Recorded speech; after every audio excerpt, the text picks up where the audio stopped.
Hello everyone, this is Mick Gunderson, and I'd like to welcome everyone to the EMS and Systems of Care webinar series brought to you by the American College of Cardiology.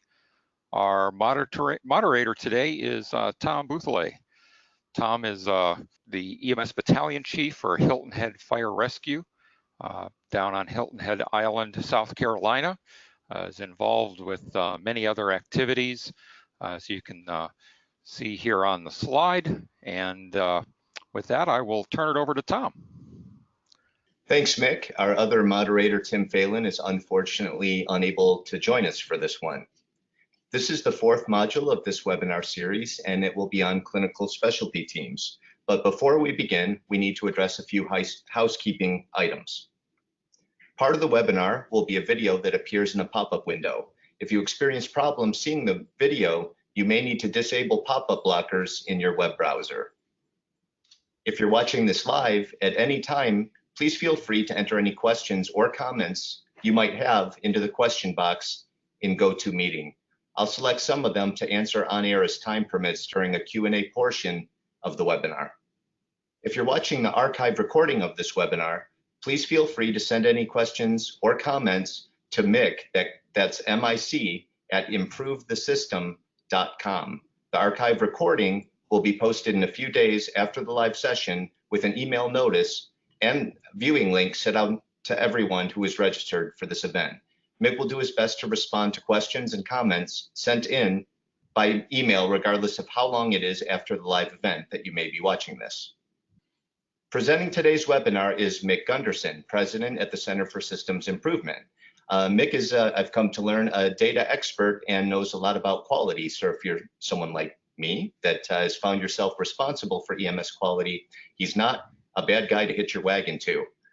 The Center for Systems Improvement specializes in elevating the performance of community and regional systems of care for high-risk, time-sensitive conditions, as well as providing EMS system assessment and quality improvement training services.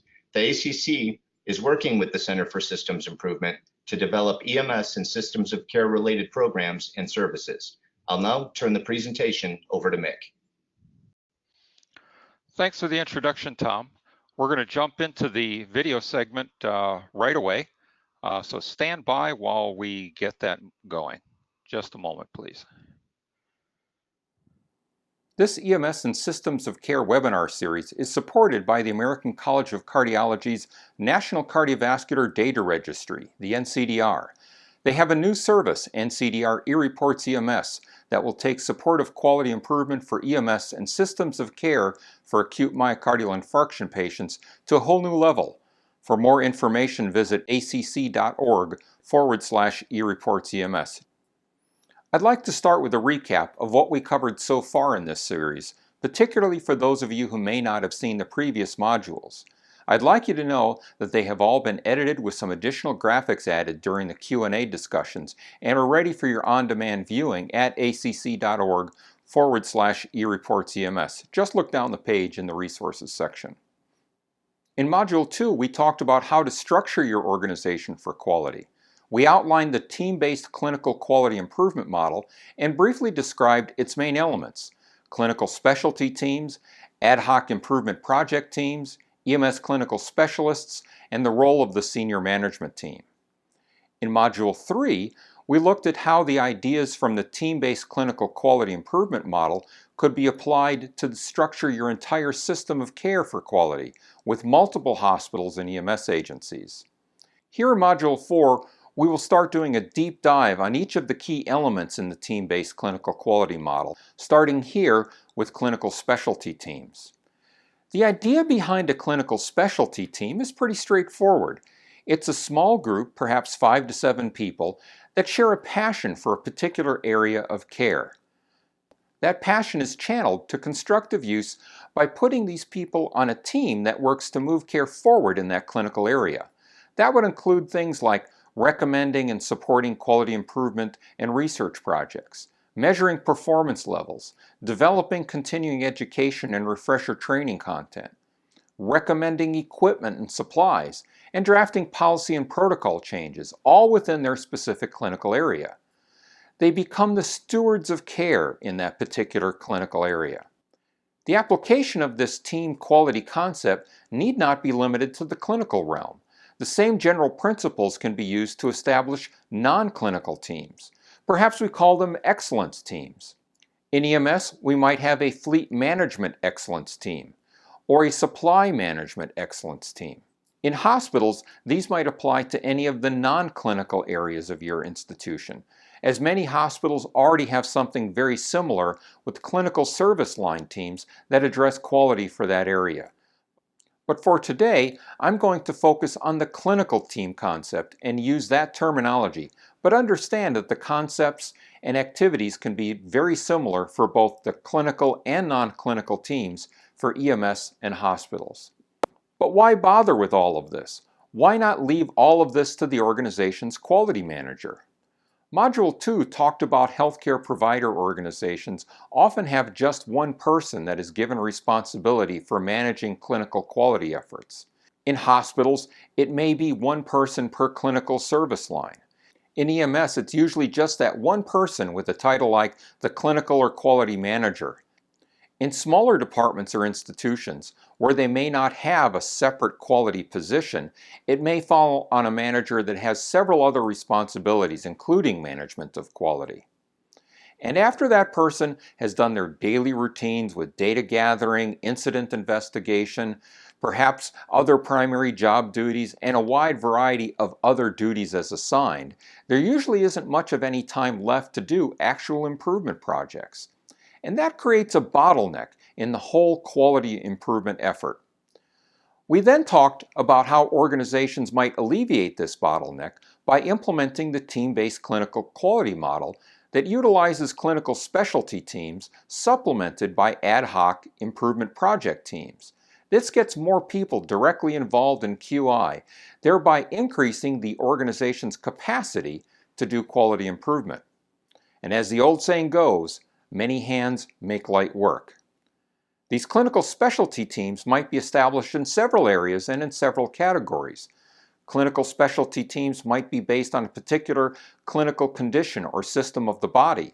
We could have a condition-based team like a STEMI clinical specialty team. Or you might have a broader scope based on the entire cardiovascular system and therefore have a cardiovascular clinical specialty team that covers STEMI and more. Even if you have the broader scope, the cardiovascular clinical specialty team might focus initially on STEMI to get started. After they have a good handle on STEMI, they might broaden their scope to include stroke and then other types of cardiovascular problems. This approach may work well for smaller organizations that might not have enough people engaged to support a separate STEMI and stroke team. And even in a larger organization, you might also start with just a cardiovascular clinical specialty team.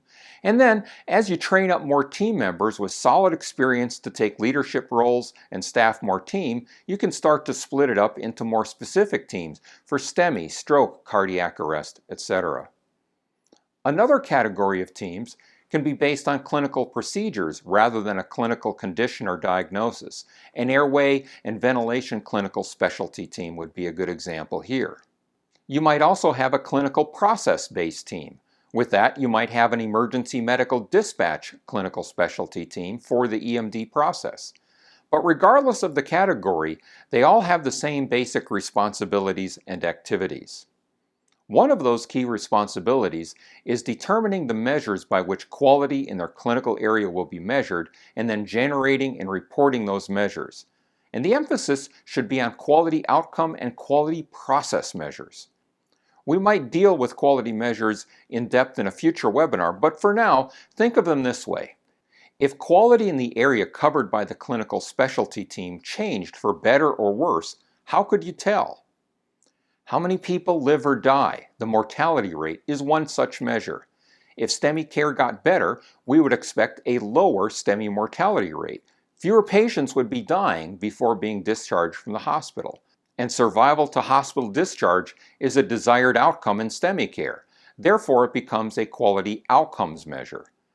A quality process measure is something that measures how well a process is carried out. And a quality process measure should have a clear connection or influence on a quality outcome measure. An example of this might be the access to definitive care process for STEMI. How do we get patients from where they are at the onset of their STEMI and into the cath lab for definitive STEMI care? This is typically measured by the EMS first medical contact to balloon time interval. For an EMS clinical specialty team, their focus would be on the time intervals that the EMS agency is responsible for.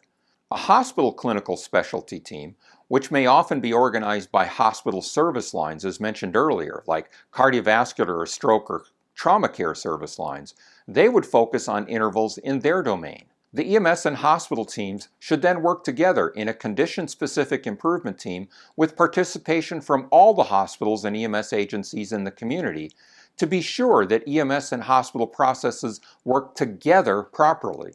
We described that structure in Module 3 on organizing your system for quality. When the time it takes for completing the processes to get the patient from the field into the cath lab and open their obstructed artery gets shorter, the research tells us that this positively influences the survival rate. To put it another way, a faster access to definitive care process contributes to better survival rates. This is the connection I was talking about that we need between a quality process and a quality outcome measure. The EMS STEMI clinical specialty team would need to think through the many other things that they should be measuring to see if their EMS agency is delivering good care. It's about more than just the times. What is the compliance rate for performing the specific tasks that are supposed to occur in the field for care of a STEMI patient? Getting the ECG, giving an aspirin, getting vitals, administering oxygen, administering pain medications, and very importantly, notifying the hospital from the field if the case qualifies as a STEMI alert.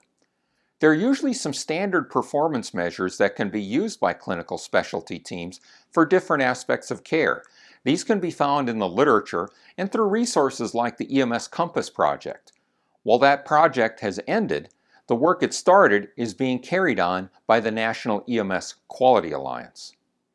For STEMI care, standard measures are also published by groups like the American College of Cardiology. For trauma care, look to guidance from the American College of Surgeons Committee on Trauma. For sepsis, look to the Sepsis Alliance. You get the idea. Now, once the clinical specialty team comes up with its measures, the clinical specialty team takes on the task of gathering the data and running the calculations needed to generate those measures on a regular basis so that progress, or a lack thereof, can be tracked over time. This data collection will often need to be in close coordination with the agency's IT department and the EMR or EPCR vendor. The team should fully leverage any available technology to make those tasks easier. Sometimes these electronic data systems can be set up to automatically prepare upload files for submission into a clinical registry that generates the performance measures. We see some of this with out-of-hospital cardiac arrest and automated EMS data entry by some EPCR platforms directly into the care registry for out-of-hospital cardiac arrest cases. In most agencies and hospitals, though, unfortunately, the technology is not yet available or able to fully automate this. If automation or partial automation is not an option yet, the team may need to do fully manual reviews of cases with manual data entry into spreadsheets or statistical software. This is not the optimal solution, but if there's a relatively modest number of cases, even a fully manual process can be manageable when divvied up between several members of a clinical specialty team.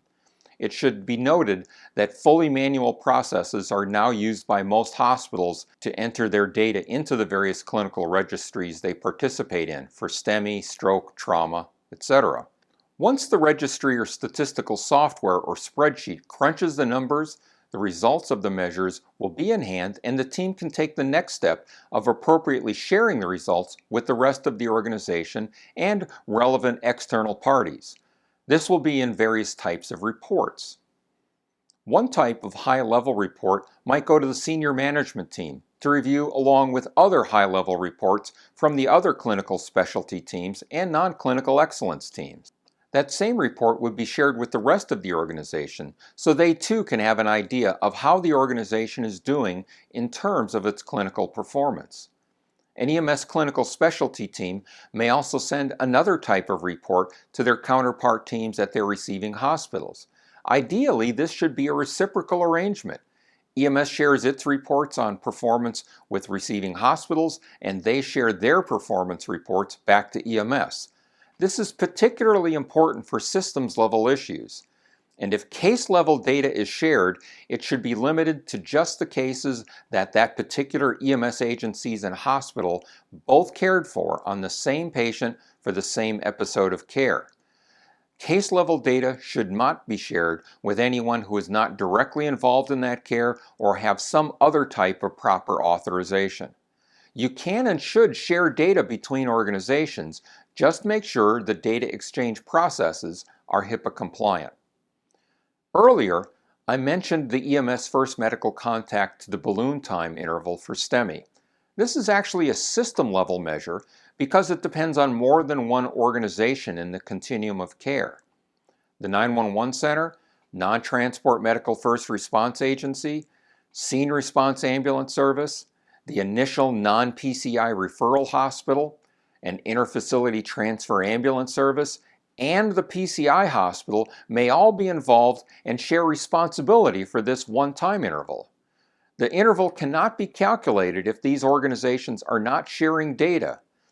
Quality improvement efforts are severely constrained when these organizations are not working across organizational boundaries to share data so that performance can be measured to identify and implement systems-level improvements. So, measures of clinical performance have been selected, data has been gathered, measures have been generated, reports have been created and shared. Now we get to the good stuff. We now have some information on performance. Ideally, we have some information from both EMS and the hospitals. Now we can identify low performance gaps between our performance and published performance measure results. That may lead you to study how the high performers got their results so high and consider ways to adapt their processes for your use, a process called benchmarking. We might also come up with some improvement opportunities with brand new approaches, innovations. These both become the basis for making quality improvement project proposals. And the recommended format for making improvement project proposals is a project charter. The recommended process for review and approval of project charters is through a structured senior management team meeting. We'll explore project charters and senior management reviews in more depth in a future webinar, but for now, just think of project charters as a particular type of proposal format that's well suited to improvement projects. If the project charter is approved, this would trigger formation of an ad hoc or temporary improvement project team. This creates an opportunity for people not on the clinical specialty team to directly participate in these improvement projects. It does not represent a long-term commitment like being on a clinical specialty team does. People from outside the organization can also be included on these ad hoc project teams. And of course, some people from the clinical specialty team can and should be on these ad hoc project teams as well. But the point is to create opportunities for others to participate and learn about improvement science. It's a great way to give lots of people from the front line an opportunity to see what it's like to do a QI project. It helps them grow professionally. It's also a great way to start grooming people for future appointments to a clinical specialty team. Strong participation and contribution to a significant number of ad hoc improvement project teams and/or service on a clinical specialty team might also become a way to qualify people who seek promotion into entry-level management and supervisory positions. Their performance on these teams will let the hiring manager and the rest of the senior management team have a chance to preview managerial and supervisory skills through the participation on these teams. It's a great way for aspiring staff to show their managerial and administrative team performance skills apart from their frontline clinical team performance. After entry-level promotions, they can continue their professional development with additional specialty and ad hoc project team participation, and thereby position themselves for advancing even further into middle and upper management. And the key to making this work is a commitment by senior management to make participation on these teams and the quality of that participation a major factor in promotional considerations. When that starts to happen, I firmly believe that it will set off a chain reaction of very positive cultural changes for that organization. Again, we'll have a separate webinar for ad hoc improvement project teams, project charters, and senior management team reviews, and yet another for EMS clinical specialists soon. Just recognize that one of the major goals of all that work associated with measuring and reporting performance is to help identify performance gaps and come up with data-driven improvement project ideas. I mentioned that the clinical specialty team may also come up with improvement project ideas based on identification of best practices from other agencies. The way that these best practices are most commonly found is through articles in peer-reviewed academic medical journals or trade journals. They will often be the topic of presentations made at conferences and maybe even in a webinar like this one.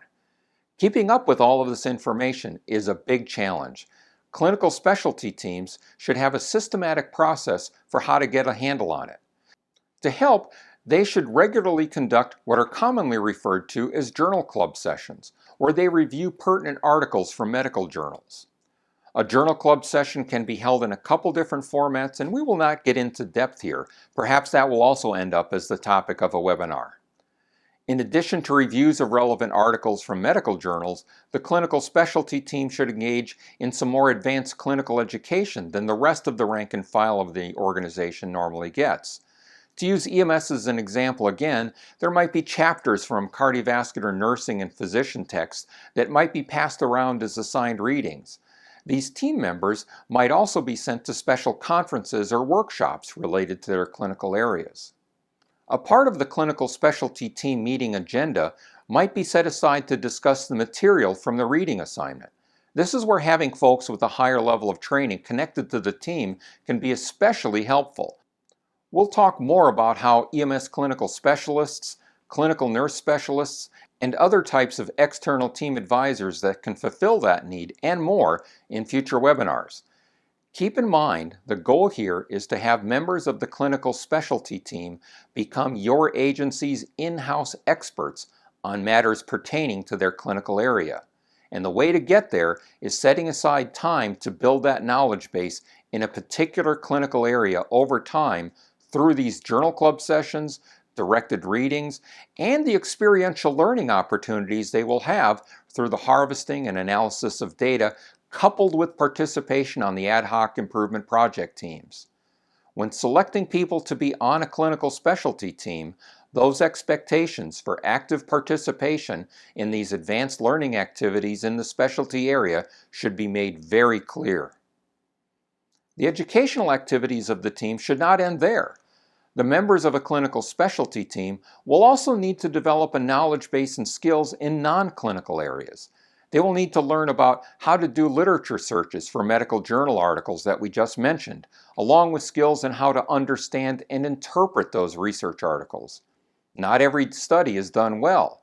Not every study will directly translate to the environment of your agency and your system of care. Team members will need to learn how to be critical readers of the literature to make those kinds of assessments.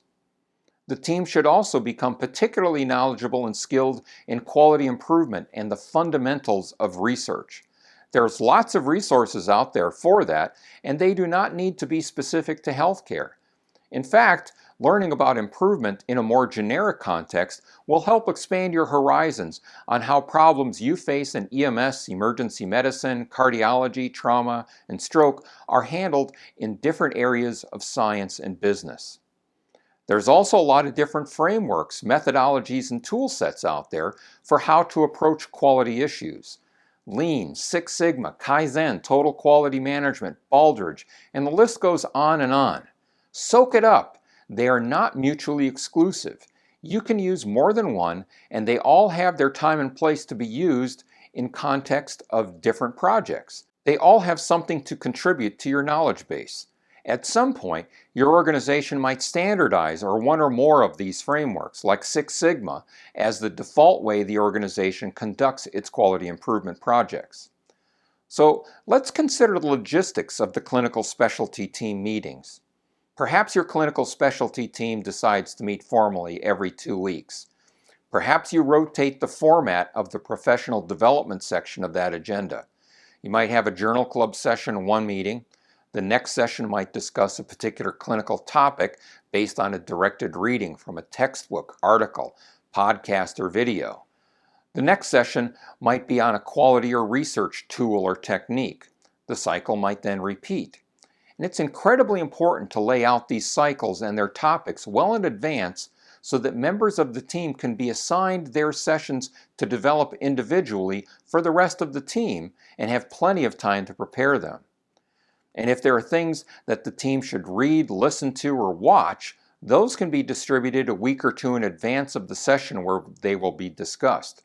Ideally, the team would have some sort of a pre-test on sessions where clinical education content is presented. A few weeks after, do a post-test. This sets up a very simple before and after research project design model where the hypothesis is that completion of the study assignment and discussion will improve didactic knowledge in that topic. Test that hypothesis. The broader objective here is to hone the skills of all the clinical specialty team members in research methods and in educational content development.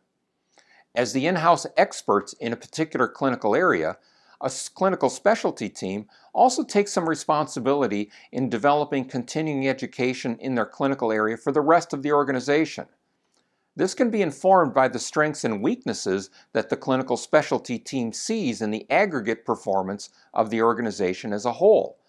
There's a wonderful opportunity here through continuing education content to target any systemic shortcomings in knowledge or skills. For example, the STEMI clinical specialty team might see specific issues in STEMI alert overcalls that a large portion of the organization seems to have problems with.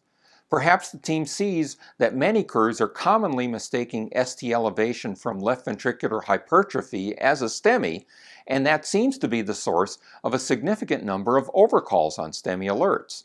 Addressing this specific clinical knowledge or skills issue across the whole organization may be an appropriate continuing education and quality improvement project. Taking an improvement science approach to this, as we talked about in Module 1 of this series, the hypothesis behind this is that a class on differentiating left ventricular hypertrophy from STEMI on the 12-lead ECG will result in fewer STEMI alert overcalls. Or it might even be more specific. The class will reduce the percentage of STEMI overcall alerts due to failure to differentiate STEMI from left ventricular hypertrophy. My point here is that a clinical specialty team can have unique insights on knowledge and skills deficits as they get into the details of the performance measures. Those insights can drive the selection of continuing education content topics, and the team has resources to build a continuing education model to address those issues. Just like we mentioned a couple minutes ago, suggesting a before and after testing with directed studies of the team, before and after testing could be applied to the whole organization as a way to test the educational impact and then watch the rate of overcalls due to missed left ventricular hypertrophy as a more practical test of the hypothesis. Again, we're building and honing the QI, research, and adult education content development skills of the team. The meeting logistics for clinical specialty teams can get quite difficult. It can really be a challenge to get everyone on the team in the room at the same time due to the 24/7 schedules that hospitals and EMS have to operate on. For EMS, it gets even harder when team members may be physically scattered across multiple stations in their service area. Because of that, it's very helpful to have virtual and asynchronous meetings to complement the occasional face-to-face meetings. Virtual meetings are held in real time and people can be in different locations. The technology can be as simple as a telephone conference call or it can be more sophisticated and robust with full audio and video conferencing using computer screen sharing and electronic whiteboarding. Asynchronous meetings are not meetings in the traditional sense. They're ways to communicate back and forth between team members but at different times. Email and Facebook posts are examples of asynchronous communications channels. More suited to the needs of a clinical specialty team are virtual workspaces and listservs. Virtual workspaces allow team members to share files and messages back and forth. Basecamp is a good example of a virtual team workspace. Email lists are tools that let you send a message to a list server and have that message automatically shared with everyone that is subscribed to that list. Google Groups is an example of an email list platform. And the investment made by senior management in virtual, synchronous, and asynchronous meeting technologies can be a really wise move if the technology is properly used by the teams. All that said, I would also strongly advocate for the senior management team considering ways to support face-to-face meetings of team members. Help rotate crew members off the front line to participate in these team meetings. Maybe have a special schedule for team members that includes some assigned schedule time to work on the team. Maybe an hour before their shift starts. Maybe some crews will get off early to attend, while others will come in early to attend. There are opportunities here for different clinical specialty teams and the non-clinical teams as well to collaborate in their non-clinical education efforts. So instead of the STEMI and trauma clinical specialty teams working separately and learning how to do literature searches and learn about quality improvement and research methods and adult education techniques, they can do those sorts of classes together. The STEMI team would still do their own journal clubs and their own directed readings pertaining to their respective clinical area. But even with that, they might still come together with another team to study something that covers both areas, like having the STEMI team and the trauma team meet together to discuss something like myocardial contusion secondary to trauma. As your organization's use of the team-based clinical quality model matures, several other issues should be addressed. First, consider how to recognize the participation of the members of your clinical specialty teams and how long they stay on those teams. On one hand, as the organization invests time and resources into their training, they can become a valuable resource. Keeping them on the team, assuming they are meeting expectations for their level of participation, learning, and contribution, would make sense. On the other hand, rotating people off and bringing new people can bring fresh perspectives, keeping the team from becoming stale. Perhaps people will rotate off on their own, but you would be wise to consider this issue proactively in advance of it actually coming up as a problem rather than dealing with it reactively. Perhaps there's a time limit to team appointments with a specific duration, and that can give management the opportunity to reappoint and give the participant an opportunity to request that they not be reappointed. This provides a graceful way for them to exit without any stigma of quitting the team. Another factor to consider is grooming clinical specialty team members to become EMS clinical specialists. We'll have a separate webinar on EMS clinical specialists, but the position and role was introduced in Module 2 of this webinar series, Structuring Your Organization for Quality. These positions are very similar in many respects to clinical nurse specialists in various disciplines in the hospital setting. One of the roles of an EMS clinical specialist is to lead a clinical specialty team. If you end up with more than one in a given area, perhaps they share responsibility for leading the team, or they lead a team in a different clinical area. And as your program matures, you'll see who is really embracing the opportunities to learn, contribute, facilitate, and get along well with their peers. These are the people who will make good candidates for entry into an EMS clinical specialist program. Again, we'll have more about all of this in a future webinar. Yet another issue to consider is training your initial clinical specialty team members to help start new clinical specialty teams in other areas. This might make more sense than trying to start several teams at once at the start of your implementation of the team-based clinical quality model. As your organization trains up people on the first team and they learn how to run the committee, do QI projects, literature searches, etc., consider splitting them up later on to start the other teams. For example, you might start in the first phase with just a STEMI clinical specialty team, but you've planned up front to start trauma, stroke, and cardiac arrest teams in the second phase. Those interested in starting up these other teams would join that first STEMI team, even though that's not their real passion. It becomes a way for them to get the training and experience they need to get the second phase of teams going. So, where do the existing managers and supervisors and the EMS medical director fit into all of this? Let's start with the quality managers, or whatever person with whatever job title in your organization has responsibility for leading your organization's quality efforts. The structure we are describing here is intended to relieve the burden of that person trying to do all of this on their own. We want to spread it out with the various clinical specialty teams and ad hoc improvement teams. This will allow that person to operate at a more strategic and support level. Ideally, the clinical quality manager would be the person with the highest level of knowledge and skills in quality for that organization. They become a consultant, advisor, and resource to the various teams. But to get there, they would ideally have come up through the ranks, serving on some ad hoc project teams, then getting appointed to a clinical specialty team. They would have embraced all the educational opportunities being on the team offered, and then made the big step to become an EMS clinical specialist, getting even more training in quality, research, management, and leadership. After becoming well seasoned as an EMS clinical specialist, they would take the next big step and lead quality all across clinical and non-clinical areas as the quality manager for the entire department, working as a member of the senior management team alongside the operations director, EMS medical director, and the EMS administrator. Ideally, many of the other members of the senior management team also went through many of the same educational experiences afforded by the quality program to get into their management positions.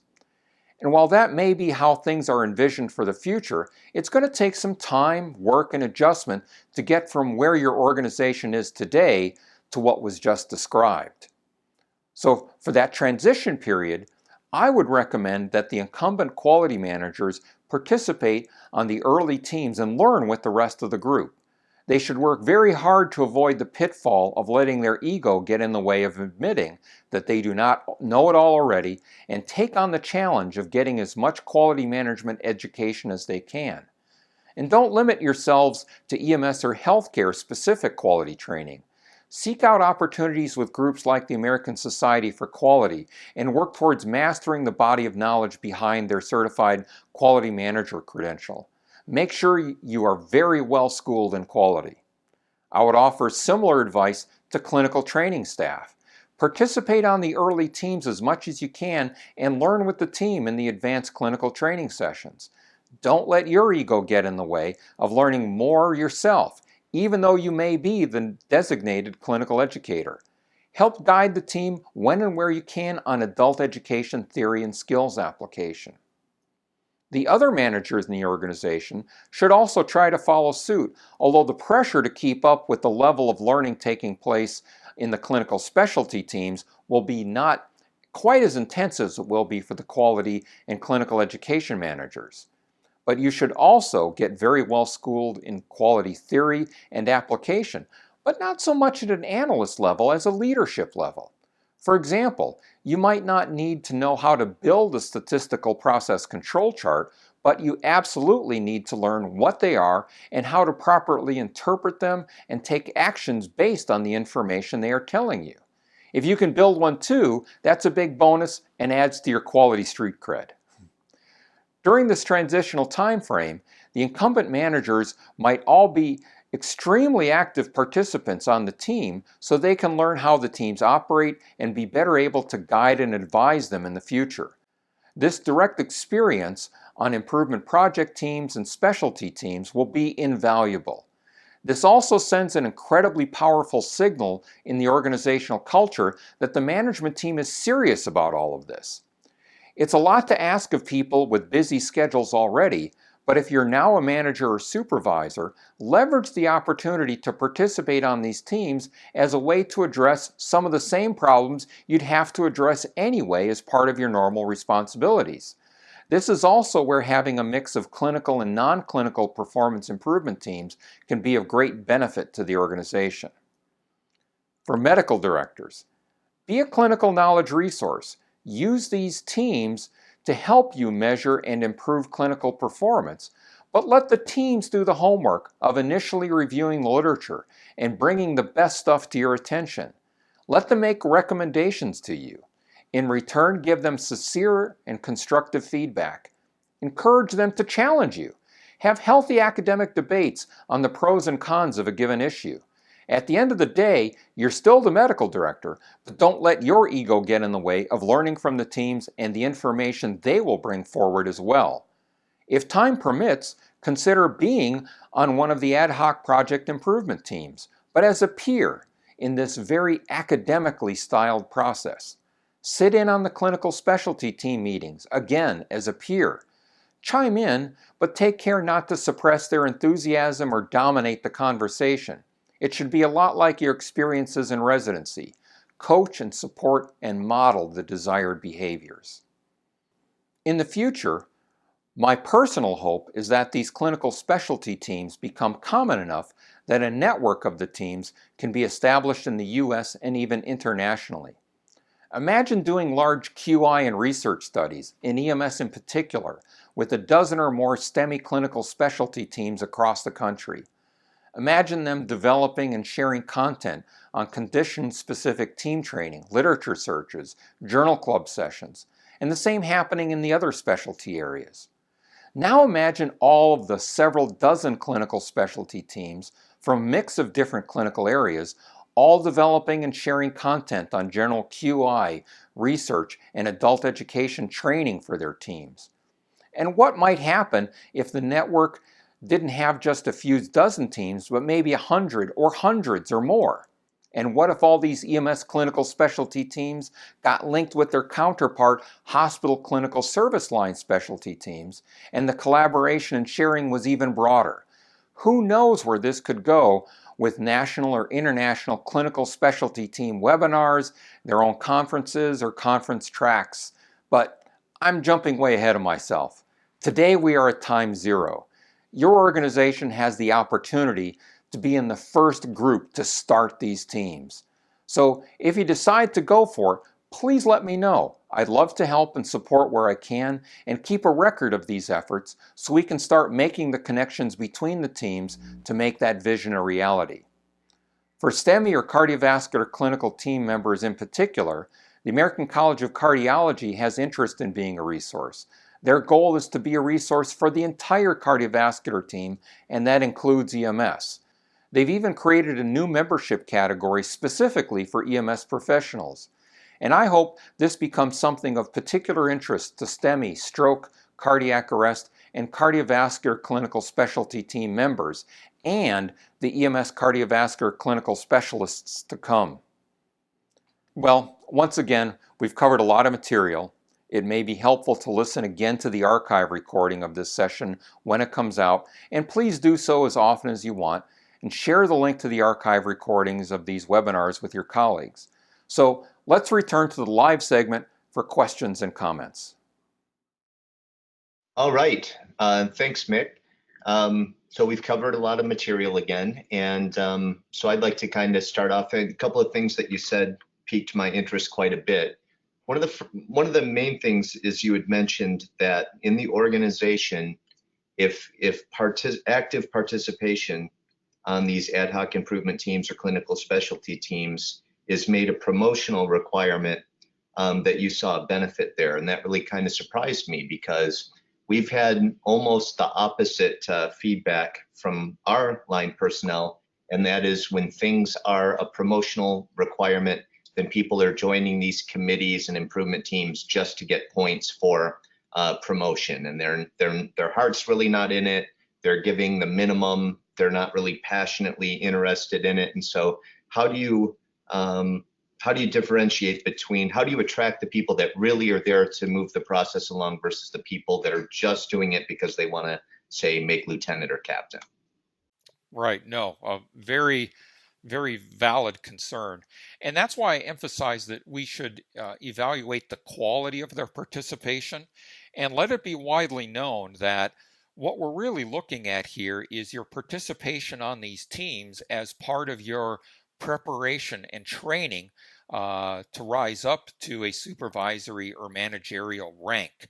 If you think about what you're going to do on a ad hoc improvement project team and a clinical specialty team, it's all about trying to find ways to improve patient care and make processes work better to achieve that goal.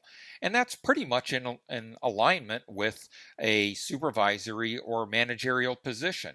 You take responsibility for a particular shift, a particular aspect of operational duties within a department, etc. And you have a responsibility for trying to gather information and hard data about how well that process or group of people are performing, analyzing that information and coming up with a hypothesis on what you might change in order to make it work better. And that's exactly what you'd be learning on these teams. So I think as you roll out the teams and make it clear how these pieces fit together, reinforcing the message that this is actually preparation for management and supervisory positions, that we recognize that some people may just get in this to kind of tick a box, but that really isn't going to satisfy senior management or the hiring manager, that they're going to look at the quality of our participation. And yes, maybe your heart isn't in trauma to a great extent, so maybe you're not on a trauma clinical specialty team, but you can certainly participate on ad hoc improvement project teams and work on a trauma-related problem and learn the fundamentals of data collection, analysis, hypothesis generation, implementing a improvement project idea or improvement intervention, sometimes they're called, and then evaluating whether or not the idea pans out or not. Call that hypothesis testing. So those are the fundamental management skills that we learn through this process. So I think if people are introduced in the right way to the concept, and it's clear that senior management is going to use your participation in that way, that may make that path a little bit clearer for everybody. Well, I must say that using ad hoc improvement teams, I gave it a try, Mick. We are onboarding a new fleet of ambulances right now. So we started an ad hoc improvement team, and I'll find out, I guess, in a future webinar whether I did it correctly. I set down some instructions, which I referred to as a charter, but at least it helped them understand what was expected. And in addition to determining where the different types of equipment were going to be kept on the new ambulances, part of that charter was also that they scheduled the state inspections and things like that when they were finished so that the vehicles could be licensed to go on the road. And so far it seems to be working very, very well. As a matter of fact, just today, our second of 10 ambulances was certified by the state to go into service. So I definitely see the value in delegating. So I think, since I'm the person that you're talking about when you say that a bottleneck can be created for the person that's formally responsible for quality or for education or training, and many of us wear many of those hats. And so I think there's two parts to it. You have to learn to let go and delegate the authority, and then the second part of it is they really have to have access to everything that they need. So speaking of what I was thinking when you were talking about the clinical specialty team is the folks that are leading these teams need vast access in terms of custom SQL reports and to be able to look into patient care records and maybe even to contact their counterparts at the hospital, or maybe even have access to budget or different things like that. So how do you make sure that the people are empowered once they're on these teams so that they have everything that they need, and how autonomously should they be operating? Well, I think as they just get started, they're going to need a lot of hand-holding from the incumbent managers. And that's why I think there's an added benefit to having some of the incumbent managers actually on the team. But as it matures, the role of the other managers in the senior management team largely is about removing roadblocks and coaching. So if the team is running into an issue, they might approach the senior management team particularly when they periodically get reviews of how well the project is working, and then they might identify, well, we're having a problem with X, Y, or Z. That's when that senior manager can step in and talk to someone at the hospital, talk to other managers within the organization or other organizations you may be working with, and help them resolve that problem. So that's how I would envision this rolling out. And as I mentioned in a previous webinar, this model is not particularly new. We ran something very similar to this in Pinellas County, Florida, a number of years ago. It was called a paramedic fellowship program. And we took a very similar approach to it, and it worked quite well in dramatically improving our cardiac arrest rates, our initial STEMI identification and cardiac alert programs, and all of this was in the early 90s. And so this is a resuscitation of those same basic ideas, pun very much intended. These clinical specialty teams, when they're doing things like reviewing quality or developing benchmarks, do you see them also? You said they should develop CME if they find a gap. Do you also use them to be your instructors? Not necessarily so. It depends on the logistics. If you have a class where you have a lot of face-to-face instruction, then you might use them as instructors. If you have just the clinical specialty team and you don't have a separate training department or training officers, then those might be a great solution. We don't want to displace that training staff. So, I anticipate that they would work together as a team with the clinical specialty team folks acting as subject matter experts, and then the training staff working as the educational adult education delivery experts to make sure everything is didactically and pedagogically sound, etc. And then the actual instruction itself would depend on whether or not you're doing it through video or hands-on, etc. So I think it can be molded to suit the circumstances with probably all options on the table. So Mick, we've got one more question. This is from Nicola Harper from the United Kingdom. Really, really great question. I was kind of thinking the same thing myself earlier in the webinar. The question reads, I work as a road paramedic in the UK. I started 16 years ago, and I wish I had this sort of knowledge and help back then when I was a trainee. Should we be teaching all of this to new students and trainees because at the moment they focus mostly on a clinical role? No, I think absolutely they should. We kind of alluded to that even in some prior webinars about trying to introduce quality concepts and the rationale for getting good data into the ePCR system so that we can facilitate quality and research. But when the frontline staff doesn't see any fruit being yielded by that data collection from the senior management team, people become skeptical. And frankly, I don't blame them. So I really think it's incumbent upon the management teams in the various organizations to make clear connections between the data that the field has gathered and how that generated ideas for improvement projects, that improvement projects were being conducted, and this is how the loop closes with tangible improvements that everybody can see through the data. But when you have that bottleneck, we don't have a chance very often to complete the full cycle. We get lots of data, we get lots of information, but what I see very commonly is people don't conduct the actual improvement projects, and the credibility of the process begins to break down in a lot of people's eyes, and I fully understand that.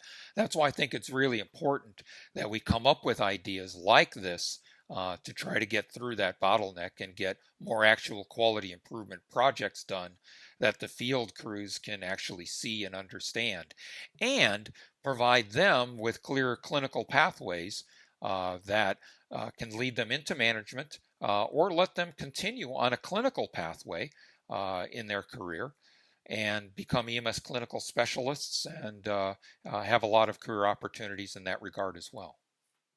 So how about folks maybe like me that are intrigued at the possibilities here and that they see the value in it, but maybe they're a little bit intimidated. Can you tell us about pilot site opportunities? Yeah, so we are looking for organizations that are intrigued, are interested, to help coach them and support them in getting these started. I am actively looking for organizations that would like to try this, and will make myself available along with resources from the American College of Cardiology and some of the other organizations that we're developing relationships with in other specialty areas to help support these teams. And so if anybody does have interest in that, please reach out to me. I'm going to advance slide here. My contact information is on the slide there. Not only do we have pilot site opportunities with implementing the clinical specialty team models, but the eReports EMS project I talked about at the start of the webinar, and multi-condition systems of care models. These are all things that we're actively working on right now and looking for pilot site opportunities. So if any of this seems of interest to you, please reach out and let me know. Well, that sounds like an incredible opportunity. I'm definitely interested myself. I think that if you really think about it, the reason we're here is to help people. And so whether it's cardiac arrest or STEMI or sepsis or stroke or anything else, there's just only so many hours in a day. So I think learning how to leverage the people that are out on the street doing the job, giving them a little bit of control into what the system itself is doing and how it's progressing, and then figuring out how to develop performance measures for those time-sensitive diagnoses, it is definitely a worthy goal. And I'm just intrigued at the possibility of actually measuring it as it gets better. I think that's a plus for the project, Mick. I hope it is a humongous success for you. Well, thanks, Tom. Reflect on what we're talking about a bit. And again, if you'd like to participate as a pilot site with implementing clinical specialty teams, ad hoc improvement project teams, EMS clinical specialist, all part of that team-based quality model, or do any pilot testing with eReports EMS or multi-condition systems of care, again, please feel free to reach out to me at the contact information on the screen. So with that, any closing remarks, Tom? Just that I'm really interested in the next section where we talk about the charters. I think that is, it's taken a while. It's taken maybe 2-3 webinars for this to start to sink in. It's just, you know what? I think it's overwhelming for a system that's already performing pretty well under a current model.